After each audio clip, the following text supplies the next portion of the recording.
मैं हूं आलिया और आप देख रहे हैं breaking barriers with Alia Shah. Welcome to my show. मुझे नहीं लगता कि इस केस में इंसाफ मिल पाएगा। मेरा नहीं ख्याल कि इस केस में इंसाफ होगा, बल्कि आज मेरा ख्याल ये है, बल्कि मुझे यकीन है कि इस केस में इंसाफ नहीं होगा। नूर मुकद्दम को इंसाफ नहीं मिल पाएगा। ये केस पाकिस्तान की जुडिशरी के लिए, निज़ाम इंसाफ के लिए, पाकिस्तान की हुकूमत के लिए, पाकिस्तान के सिस्टम के लिए, पाकिस्तान की फ़ौज के लिए, यहाँ पर रहने वालों के लिए एक टेस्ट केस है। ये साबित करने के लिए कि यहाँ के पे बसने वाली, यहाँ पर रहने वाली पाकिस्तान की ख़वातीन, औरतों, लड़कियों की कितनी अहमियत या हैसियत है कि अगर उनको इस तरीके से भी कत्ल किया जाए कि उनकी गर्दन ही उतार दी जाए, सर धड़ से अलग कर दिया जाए, इसके बावजूद अगर कत्ल करने वाला एक बहुत इन्फ्लुएंशियल फैमिली का मेंबर है, अगर वो बहुत हैसियत वाला है, अगर उस ख़ानदान के पास इतना पैसा है कि वो पैसा लुटा सकते हैं अपने बेटे को बचाने के लिए, तो वो बचा लेंगे। और ऐसा ही हो रहा है। ये अब बहुत अहम केस इसलिए बन गया है कि अब हम देखेंगे कि उस केस में जिसकी गूंज पूरी दुनिया में सुनाई दे रही है, इस वजह से कि जिस तरीके से उस 27 साल लड़की को कत्ल किया गया, वो जो तरीका इख्तियार किया गया, उसने इसको पूरी दुनिया में इस केस पे बात हो रही है।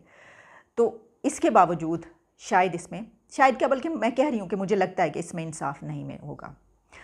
इसकी वजूहात, जो नई ताज़ा तरीन चंद वजूहात सामने आई हैं, उसमें पहली बात ये कि पुलिस ने ये कहा था 2 दिन पहले, 24 घंटे पहले, कि ज़ाहिर जाफ़र का पॉलीग्राफ टेस्ट किया गया है। पहले ये खबर आई कि पॉलीग्राफ टेस्ट होना है, उसके बाद ये कहा गया कि ज़ाहिर जाफ़र का पॉलीग्राफ टेस्ट हो गया है। पुलिस ने ये कहा। पॉलीग्राफ टेस्ट आप जानते हैं क्या होता है? एक कहते हैं कि डिटेक्ट करने के लिए, अगर लाई को डिटेक्ट करना हो, अगर आप झूठ बोल रहे हैं और कुछ ऐसा कह रहे हैं, वो पकड़नी हो बात कि आप झूठ बोल रहे हैं या सच बोल रहे हैं, तो फिर आप, एक मशीन होती है और उस मशीन में आप तारों के साथ जो है वो इक्विपमेंट आपके हाथों के साथ, उंगलियों के साथ लगाया जाता है। उसके बाद जो है वो देखा जाता है कि आप जो कुछ बोल रहे हैं उसमें वो बता देती है मशीन कि आप सच बोल रहे हैं या गलत बोल रहे हैं। वो टेस्ट होना था उसका, और कहा गया कि वो टेस्ट हो गया।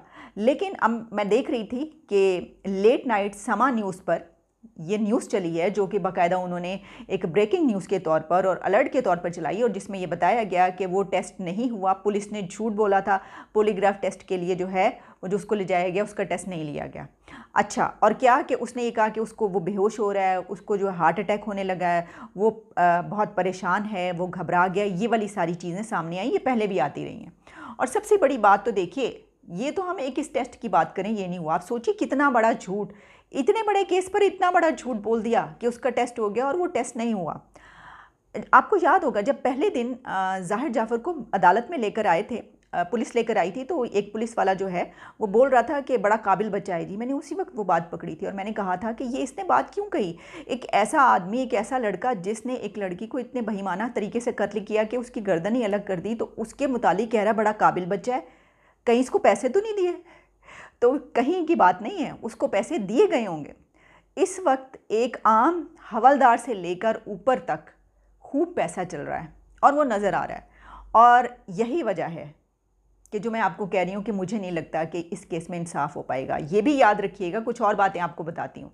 इस केस में, नूर मुकद्दम वाले केस में, ज़ाहिर जाफ़र के 2-3 दोस्तों के नाम आ रहे हैं, और उन दोस्तों ने, क्योंकि कहा यह जा रहा है, अब जो तफसीलात सामने आई हैं, कि एक अरसे से, कई महीनों से नूर की और ज़ाहिर की दोस्ती जो थी वो ख़त्म हो चुकी थी, और नूर ये चाहती थी कि उससे अपना ताल्लुक़ जो है वो ख़त्म कर ले। इसकी वजह यह है कि वो बहुत ज़्यादा तशद्दुद करता था और वो बहुत ज़्यादा गुस्से वाला था, और वो उसको डील इस तरह करता था कि जिस तरह बिल्कुल भी नहीं करना चाहिए। हम जान ही गए हैं कि उसकी क्या पर्सनालिटी है, तो वो उससे ताल्लुक़ नहीं रखना चाहती थी, और वो बाहर जा रहा था। उसने टिकट भी वो ले चुका था, तो उसने अपने दोस्तों के ज़रिए उसको फ़ोन करवाया, जो कि दोनों के म्यूचुअल फ्रेंड्स थे, और उन्होंने नूर को फ़ोन करके ये कहा कि वो तो बाहर जा रहा है, तो तुम उससे आखिरी दफ़ा मिल लो। यानी नूर को इस चीज़ पर तैयार किया गया कि ठीक है, तुमने अगर रिलेशन ख़त्म कर दिए तो ओके, लेकिन तुम ऐसा करो कि तुम आखिरी दफ़ा जाने से पहले तो मिल लो। इस तरीके से उस लड़की को उसने अपने घर बुलाया, और उसके बाद जब दोस्तों के कहने पर उसने, लड़की ने जो है, नूर ने उसको मैसेज किया होगा, उसको फ़ोन किया होगा, उसने आगे से जवाब दिया होगा, उसने कहा होगा कि ठीक है चलो मैं तो जा ही रहा हूँ। बड़ा ड्रामा श्रामा जो भी किया होगा, वो तो एक नंबर का ड्रामेबाज लग रहा है। बल्कि मुझे तो लगता है कि पूरी की पूरी फैमिली एक नंबर की ड्रामेबाज है। मैंने आपको पहले भी ये कहा था कि जो उन्होंने इश्तिहार छपवाया अखबार में, ये साबित करने के लिए कि वो बहुत ज़्यादा, यानी उनके बेटे ने उनकी बेटी को कत्ल कर दिया और वो उनके साथ हमदर्दी के लिए इश्तिहार छपवा रहे हैं। आप इसी से अंदाज़ा कर लीजिए कि जो ड्रामा क्रिएट करने का उनके अंदर रुझान है वो किस लेवल का है। ये हुआ, वो उसके घर चली गई। फिर मैंने अपने जो पिछला इसके ऊपर नूर मुकद्दम के ऊपर व्लॉग किया था उसमें मैंने आपको बताया था कि वहाँ पर क्या हुआ कि उसने एक टैक्सी मंगवाई और पहले वो अपने एजेंट से कहता रहा कि मेरी टिकट जो है अगर मैं ना जाऊँ तो क्या होगा, कैंसिल तो नहीं हो जाएगी। फिर उसने एक टैक्सी मंगवाई एयरपोर्ट जाने के लिए। उसके बाद उसको कह दिया कि नहीं जाना, वापस भेज दिया। फिर उसको टैक्सी वाले को वापस बुलवाया और फिर उसको जो है वो नूर मुकद्दम उसके साथ आकर टैक्सी में बैठी, नंगे पाँव थी वो उस वक्त। फिर वो आधे रास्ते से वापस आ गया कि अब तो टाइम ही नहीं बचा, क्योंकि 2-2:30 बजे का टाइम था जिस वक्त वो टैक्सी में जा रहे थे और उसकी फ़्लाइट थी कोई 4 बजे की, तो ज़ाहिर है टाइम नहीं था। और फिर वो वापस आ गया और उसके बाद आकर उसने वो काम किया। तो ये सारी स्टोरी, ये जो पूरी कहानी है, इसकी कड़ियाँ बहुत दूर दूर तक मिल रही हैं। ये सिर्फ एक वाक़या नहीं है। ये कहा जा रहा है कि इससे कुछ अर्सा पहले, चंद साल पहले, एक और ऐसा हादसा हुआ था जिसमें 3 लड़कियां थी एक गाड़ी में, और मेरा ख़्याल है कि वो परबत रोड के करीब कहीं पर इस्लामाबाद में वो हादसा हुआ था। और उसमें एक शायद कोई मशहूर कोई एक्टर भी थी, इस तरीके से नाम भी आया था। और वो तीनों लड़कियाँ उस हादसे में मर गई थी और उसके बाद पता ही चला था कि तीनों ने बहुत ज़्यादा नशा किया हुआ था। और जो कड़ी मिल रही है जाके वो ये थी कि वो तीनों ज़ाहिर के घर से आ रही थी, ज़ाहिर जाफ़र के घर से आ रही थी। तो इसका मतलब ये हुआ कि ये कोई अभी की बात नहीं है, ये ऐसा सिलसिला चलता रहता है। अगर आगे चलते चलते देखेंगे तो इसके हाथों कितने लोगों का कत्ल हुआ है और कितनी लड़कियों की जान गई है, ये आपको उसी वक्त पता चलेगा जब आप इसकी थॉरोली इन्वेस्टिगेशन करेंगे। सारी एविडेंसेस सामने आ चुकी हैं, इन्वेस्टिगेशन हो रही है, पुलिस के हाथों में है।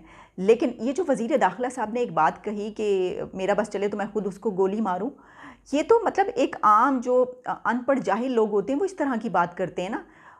जो वज़ीर दाखिला है उसको तो ये बात करनी चाहिए कि हम मेक श्योर बनाएंगे कि इसको सज़ा मिले।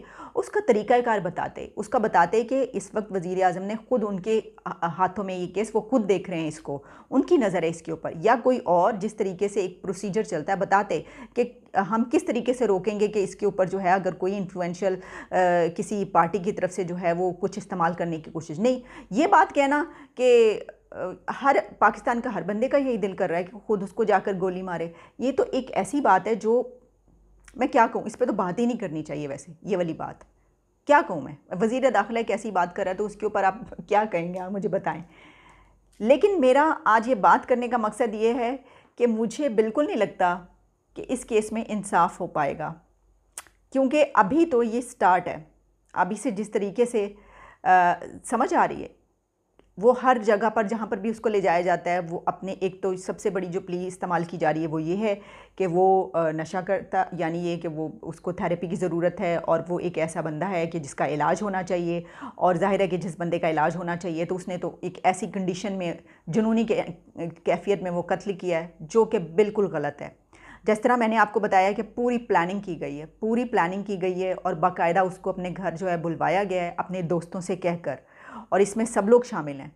और जो इससे पहले वो अपने दोस्तों से ये बात करता रहा कि मैं अगर किसी को कत्ल कर दूं तो मैं तो अमेरिकन नेशनल हूँ, मैं पकड़ा तो नहीं जाऊँगा। इसका मतलब ये कि प्लानिंग बहुत दिन से चल रही थी। इसके अलावा उसका ट्रैवल एजेंट को फ़ोन करके बार बार ये कहना कि मैं ना जाऊँ तो क्या होगा, मैं चला जाऊँ तो क्या होगा, इस तरह की चीज़ें करना कि वो सोच रहा है कि मैं इसका काम तमाम करके जाऊँ, या मैं अभी रुक जाऊँ, या मैं चला जाऊँ। एक बात याद रखिएगा कि वो अगर ये सब कुछ करके निकल जाता और पकड़ा ना जाता तो किसी के हिम्मत नहीं थी कि वो अमेरिका से उसको बुलवा पाते और निकाल पाते। मुझे नहीं, अब पाकिस्तान में है वो तो छोड़ ही दीजिए। अच्छा, मैं एक और बात कहूँ, इस केस को अगर हल करवाना है ना तो इस केस को आप अमेरिका के हवाले कर दीजिए। आप उनसे कह दीजिए, बल्कि इनके वालिदैन को ये कहना चाहिए। मैं तो उनसे ये कहूँगी, वो अगर इस केस में इंसाफ हासिल करना चाहते हैं तो उनको ये चाहिए कि वो अमेरिका की उससे कहें, अथॉरिटी से, कि हमें ये बिल्कुल उम्मीद नहीं है कि पाकिस्तान में इस केस पे हमें इंसाफ मिल पाएगा। तो आप ऐसा कीजिए कि ये केस अपने वहाँ पर ले जाइए, क्योंकि वो नेशनल है, और इसको वहाँ पर सज़ा दीजिए। अगर आप इसको छोड़ भी देंगे तो ठीक है, वो आप जो सज़ा देंगे वो ठीक है। फिर आप देखिएगा कि केस किस तरीके से हल होता है। अभी तो अच्छा मुझे बताइए, क्या वो मोटरवे केस वाला हल हो गया? वो वाला केस कितने, उसके ऊपर इसी तरीके से हम बोलते रहे कितने दिन, कितना एक हंगामा खड़ा हुआ, उस पर भी पूरी दुनिया में बात होती रही कैसा केस था। वो खातून बेचारी वापस चली गई जिस मुल्क से आई थी, लेकिन वो मुजरिम कहाँ गया? उसको सज़ा हो गई, चुप हो गए ना सारे, सब भूल गए। बस इसको भी कुछ दिन ही लगेंगे, थोड़े दिन लगेंगे। इसमें तो बहुत बड़ी फैमिलीज़ हैं जो ऐसा होने नहीं देंगी। मैं वही आपको बता रही हूँ कि इसके ऊपर करने के लिए, अगर इस केस को अपने अंजाम तक, यानी ये कि इंसाफ नूर को मिले और उसकी फैमिली को, क्योंकि वो तो इतने इन्फ्लुएंशियल नहीं है, वो एक पढ़ी लिखी फैमिली है, एक डिसेंट फैमिली है, एक अच्छे डेजिग्नेशन फॉर्मर एम्बेसडर रह चुके हैं। लेकिन उनके पास तो आप ये भी जानते होंगे कि नूर के केस लड़ने के लिए एक फ़ंड कायम हुआ था, जो उनके एक रिलेटिव ने अमेरिका में कायम किया था। वो फ़ंड कि उसमें पैसे जमा कराए जाएँ, $50,000 उसमें जमा हो गए थे और वो $50,000 जो है वो अब, लेकिन उनके जो वालिद साहब हैं नूर के, उन्होंने ये कहा कि नहीं, इसको बंद कर दें, हम ऐसा बिल्कुल नहीं चाहते। उन्होंने बंद करवा दिया। वो उन्होंने कहा ये जो 50,000 इकट्ठे में ये केस पे हम लगाएंगे, जो भी बचेगा यहाँ की जो ख़वातीन हैं जिनके ऊपर घरेलू तशद्दुद होता है, हम उनके लिए इस्तेमाल करेंगे, उनकी भलाई के लिए। वो तो इस टाइप के लोग हैं कि वो तो खुद से इतना बड़ा केस लड़ भी नहीं सकते। खैर, इसके लिए और बहुत सारी मैंने चीज़ें देखी थी। सैफुल मलूक जो एक लॉयर है, वो लॉयर हैं जिन्होंने आसिया बीबी का केस जो है उसमें भी वो लॉयर थे। तो उन्होंने कहा कि मैं लड़ने को, मुझे पैसे की ज़रूरत नहीं, ये एक ऐसा केस है कि मैं लड़ने को तैयार हूँ। मैं ट्विटर पे देख रही थी ये सब कुछ। तो ये सब कुछ चल रहा है इस वक्त। और जो ये कहता है कि इस केस में इंसाफ मिल जाएगा, तो शायद वो कोई ख्वाब में रह रहा है, बहुत ज़्यादा उम्मीद लगाए बैठे हैं। मुझे ऐसा बिल्कुल नहीं लगता कि इस केस में इंसाफ मिलेगा, या इस आदमी को सज़ाए मौत होगी या ये उम्र कैद होगी। मैक्सिमम मैं आपको बता देती हूँ, ज़्यादा से ज़्यादा क्या होगा कि इसको कुछ दिन के लिए जेल भेज दिया जाएगा। उसके बाद आप रातें और दिन अलग कर लें, गिन लें, और उसमें से आधी से ज़्यादा सज़ा जो है वो कम हो जाएगी, ख़त्म हो जाएगी। 2-3 साल में ये बाहर आ जाएगा, मैक्सिमम ये होगा। आप देख लीजिएगा, इस केस में ऐसा ही होगा। इस केस में अगर इंसाफ हो, और होना चाहिए, तो इसके लिए जिस तरह चीफ़ जस्टिस पहले सुमोटो नोटिस लेते थे ना, साकिब निसार ने तो सुमोटो नोटिस ले लेकर जो है वो उन्होंने तो रिकॉर्ड कायम कर दिया था। इतने सुमोटो नोटिस लिए थे जस्टिस साकिब निसार ने, उनका मजाक बन गया था वो तो हर बात पर। अच्छा, उसमें लेकिन ये हुआ था कि बहुत सारे केसेस ऐसे भी होते थे जिसमें वाकई वो जब नोटिस लेते थे तो मामला हल हो जाता था। बेशक उनको भी दरमियान में जो है वो जो भी है, तो लेकिन ये है कि बहुत सारे नोटिस वो लेते थे। तो चीफ़ जस्टिस जो हैं इस वक्त वो क्यों नहीं ले सकते इसका नोटिस लें। फिर देखें कहाँ भागते हैं ये लोग, कहीं नहीं जा सकते। आर्मी चीफ इसका नोटिस लें, कहीं कि दिखाओ मुझे ये कौन सा केस है जिसमें पाकिस्तान के हवाले से इतनी बात की जा रही है बाहर के मुल्कों में। फिर देखिए ये लोग कहाँ भाग के जाते हैं। प्राइम मिनिस्टर नोटिस लें। हर प्राइम मिनिस्टर ने तो और भी बहुत सी चीज़ों का नोटिस लिया, वो पता नहीं वही जो मैं जिन केसेस की बात कर रही हूँ उसमें क्या हुआ। लेकिन बात यही है कि ये PM और इसके अलावा ये सब लोग जो हैं ये नोटिस इसका लेंगे, यानी ये कि अपने हाथ में अगर ये केस लेंगे, वज़ीर दाखिला की तरह नहीं कि गोली मार दूंगा।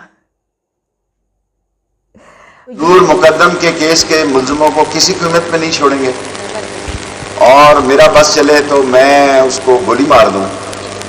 लेकिन एक बात मीडिया से दरख्वास्त करना चाहता हूं कि ये जो पागल लोग ऐसे वाक़यात करते हैं, इनको ज़्यादा मत दिखाएं। इस तरह के बदमाश और गलत सोच के ज़हनी मरीज़, ज़हनी तौर पर बदमाश होते हैं, उनको भी शोहरत चाहिए होती है। मीडिया इससे ज़्यादा वाइट करे। और जो दूसरा आपने सवाल किया कि हाँ, मैंने अफगान सफ़ीर की बेटी के टैक्सी ड्राइवरों को IG को कह के छुड़वा दिया, वो बिल्कुल बेगुनाह है, उनके घर में रोटी नहीं है। और उस बच्ची ने, जो सफ़ीर की बेटी है, बेटियां साझी होती हैं, सबको चारों के चारों को पैसे भी दिए और टिप भी दी। ये भी मौजूद है कि कोई, यानी उसके पास पैसे भी थे और उसने टिप भी दी। तो